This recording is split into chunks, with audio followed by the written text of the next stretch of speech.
झगड़े को गांव में निपटाया जाए, बेवजह कोर्ट कचहरी के चक्कर, बल्कि हम नहीं डरते हैं।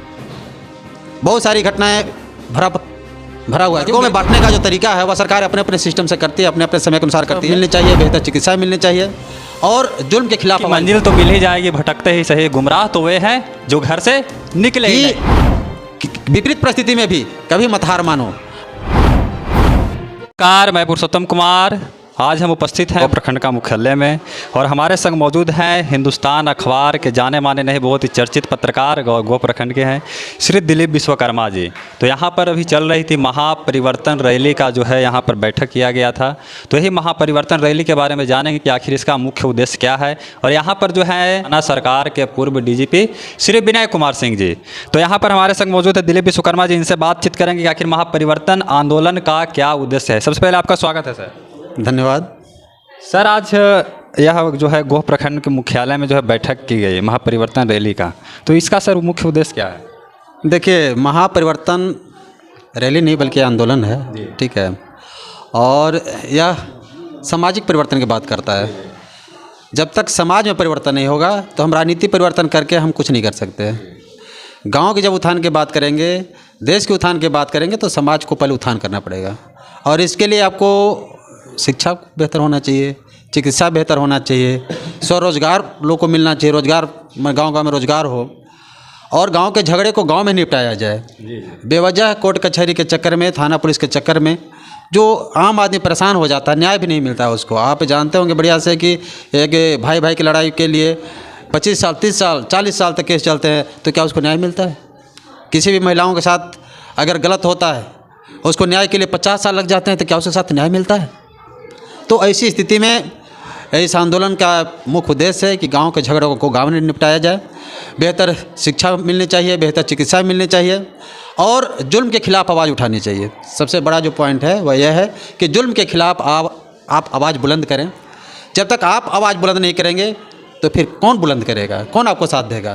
जिसके साथ जुल्म होता है वह तो विरोध करे।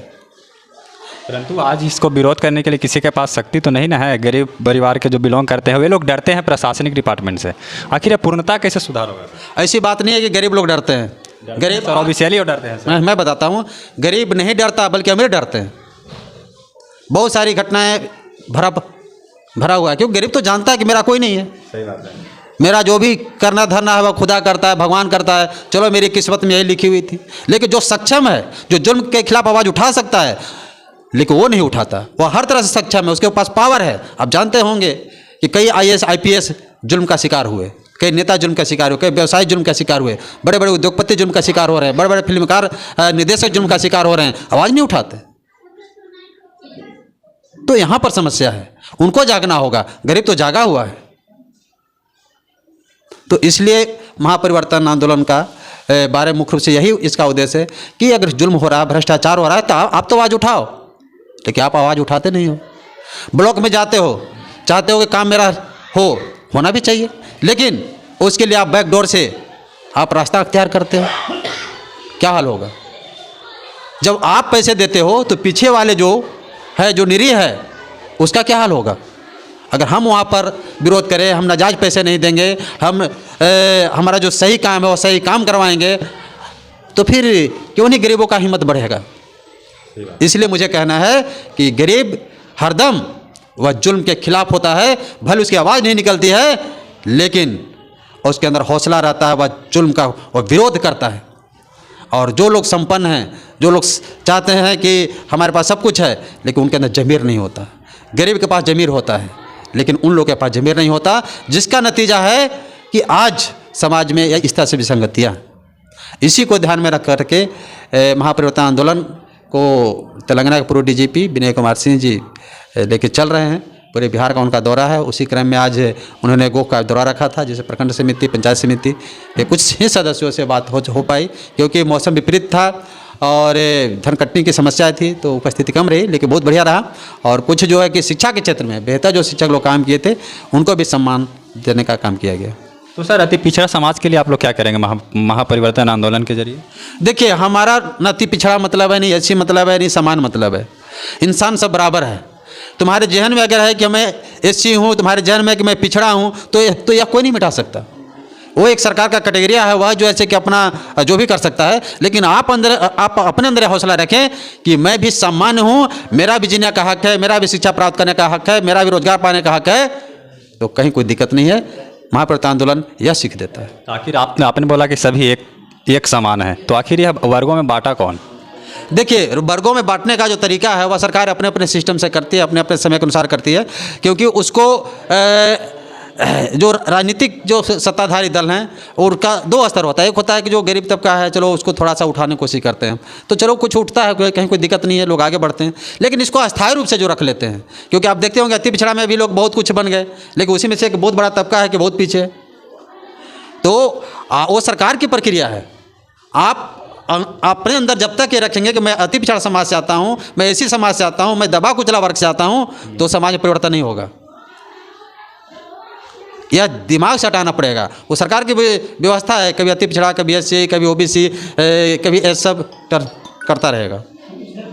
तो आखिर इसे सुधार, पूर्णतः सुधार कैसे होगी सर? सबको जागना पड़ेगा, सबको समझना पड़ेगा। जब तक सब नहीं जागा, आज बाबा साहब भीमराव अम्बेडकर अगर ये मान लेते हैं कि मैं एक महार कौम में पैदा लिया हूँ, हमें अछूत समझा जाता है, मुझे ऊपर से पानी दिया जाता है, मुझे क्लासरूम के अंदर बैठने नहीं दिया जाता है, अगर यह उनके दिमाग में बात रहती तो आज वो संविधान का निर्माता नहीं होते, वह विश्व का सबसे बड़ा एक विद्वान नहीं होते, एक लीडर नहीं होते।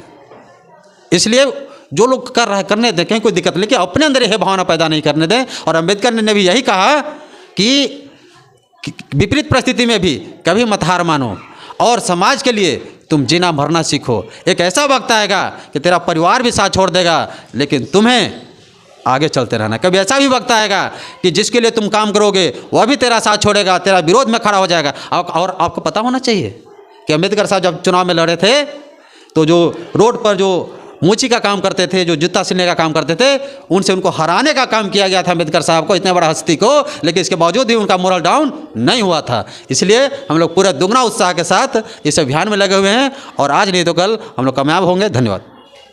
कहते हैं कि मंजिल तो मिल ही जाएगी, भटकते ही सही, गुमराह तो वे हैं जो घर से निकले ही नहीं। और वे सर का लक्ष्य है कि हमें अपने लक्ष्य की ओर एवं अपने समाज की ओर जो है हमें आगे बढ़ना है। और बिहार में जो है शिक्षा हो, स्वास्थ्य हो, ये सबको जो है महत्वपूर्ण रूप से जो है सुधार करना है। तो बाकी इस महापरिवर्तन आंदोलन के बारे में आप क्या सोचते हैं और दिलीप विश्वकर्मा जी का जवाब कैसा रहा, आप सभी कमेंट सेक्शन में कमेंट करके ज़रूर बताएं।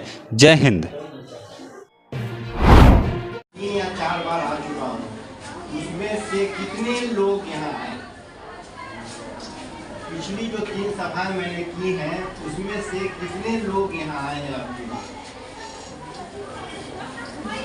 1 2 3 5 6 हो चुकी है ना?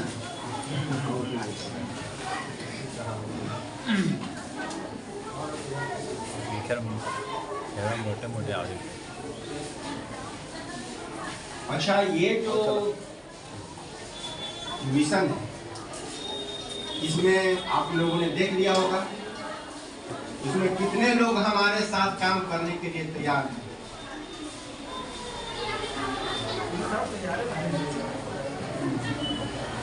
आप ही के जैसे पिछली बार लोग कहे थे कि हम काम करने के लिए तैयार हैं, फिर दोबारा दिखाई नहीं दी। बहुत निराशा हुई वो में आकर।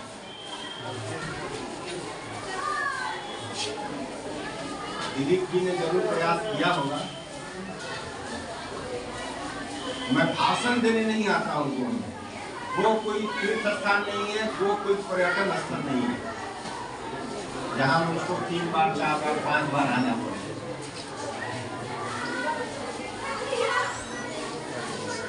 बड़ा पश्चाताप हो रहा है को आकर, कितना समय बर्बाद किया, कितने पैसे बर्बाद किए, और जो मिशन दिया गया था उसमें से कुछ नहीं हुआ। पहली बार मैंने कहा था कि प्रखंड समिति बनना चाहिए, हर ग्राम पंचायत एक एक व्यक्ति लेकर। फिर वो जो प्रखंड समिति के वो ग्राम पंचायत के प्रतिनिधि होंगे, वो अपने ग्राम पंचायत के हर गांव से एक आदमी लेकर एक ग्राम पंचायत समिति बनाएंगे और फिर हर गांव में 10 लोगों की समिति बनेगी जो इन इस मिशन को कामयाब करने में काम करे।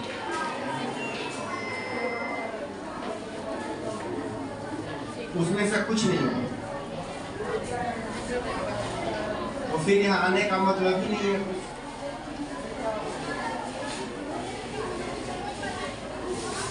यहाँ हम भाषण देने और भाषण सुनने नहीं आते। हमारे यहाँ भाषण देने की बड़ी जबरदस्त परंपरा है। क्या है? हम लोग केवल बोलना जानते हैं, करना कुछ नहीं है।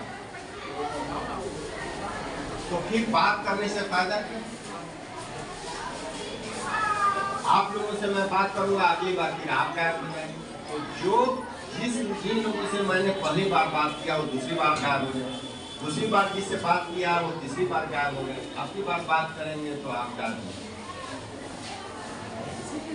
बिहार एक शमशान घाट की तरह है जहाँ 99% लोग जिंदा नहीं है, मरे हो। वो सांस ले रहे हैं, किसी काम के नहीं, उनसे बात करना बेकार।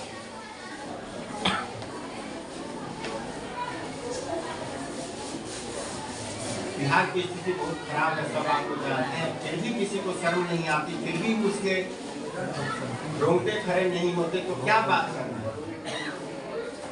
यही कहकर मैं अपनी बात समाप्त करता हूँ और आपसे आशा करता हूँ कि हमारी जो दर्द व्यथा है, बिहार की जो स्थिति है, उस पर विचार करके अगली बार जब आइएगा हमारी बात सुनने, तो वैसे लोग आए बात सुनने जिनको कुछ करने की तमन्ना है, जो कुछ करना चाहते हैं, उन्हीं से हम बात करें।